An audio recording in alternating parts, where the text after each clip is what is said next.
সেবা করে আসছি, শেখ হাসিনার হাতকে শক্তিশালী করে আসছি। বিএনপির নারী এমপি হয়ে সংসদে যাচ্ছেন আওয়ামী লীগ নেত্রী সুবর্ণা শিকদার ঠাকুর। এমন খবরে রাজনৈতিক অঙ্গন জুড়ে সৃষ্টি হয়েছে তীব্র আলোচনা ও সমালোচনা।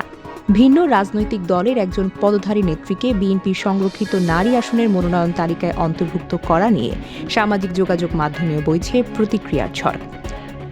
সোমবার রাজধানী নয়াপল্টনে বিএনপি কেন্দ্রীয় কার্যালয়ে ৩৬ সদস্যের চূড়ান্ত তালিকা প্রকাশ করা হয়।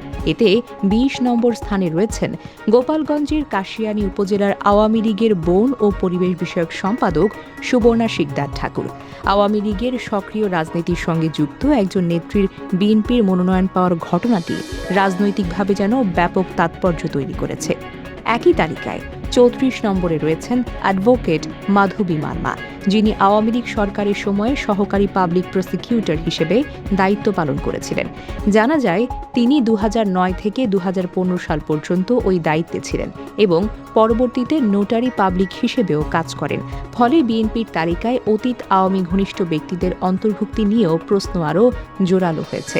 তালিকা প্রকাশের পর থেকেই রাজনৈতিক অঙ্গনে নানা বিশ্লেষণ সামনে এসেছে। অনেকে এই বিষয়টিকে বিএনপির কৌশলগত সিদ্ধান্ত হিসেবে দেখছেন, আবার কেউ কেউ এটিকে আদর্শিক অবস্থান থেকে সরে আসার ইঙ্গিত বলেও মন্তব্য করছেন। সামাজিক যোগাযোগ মাধ্যমেও এই নিয়ে চলছে তীব্র প্রতিক্রিয়া, সমালোচনা ও পাল্টা বিশ্লেষণ। রাজনৈতিক বিশ্লেষকদের মতে, পরিবর্তিত রাজনৈতিক বাস্তবতার প্রার্থী বাছাইয়ে দলগুলো নতুন কৌশল গ্রহণ করছে, যার প্রতিফলন হতে পারে এই মনোনয়ন। ভবিষ্যৎ রাজনীতিতে এর প্রভাব কতটা পড়বে সেটাই এখন দেখার বিষয়।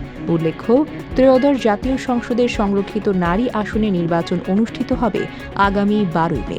৫০টি সংরক্ষিত নারী আসনের মধ্যে প্রতি ৬ জন সাধারণ সদস্যের বিপরীতে একটি করে আসন বণ্টন করা হবে। সেই হিসেবে বিএনপি জোট পাবে ৩৬টি আসন। সব মিলিয়ে বিএনপির তালিকায় আওয়ামী লীগের নেত্রীর অন্তর্ভুক্তি দেশের রাজনীতিতে নতুন সমীকরণ তৈরি করেছে, যা এখন আলোচনার কেন্দ্রবিন্দুতে পরিণত হয়েছে। ডেস্ক নিউজ, অগ্রযাত্রা প্রতিদিন। অগ্রযাত্রা প্রতিদিন, নির্ভীক প্রত্যয়ে উজ্জীবিত।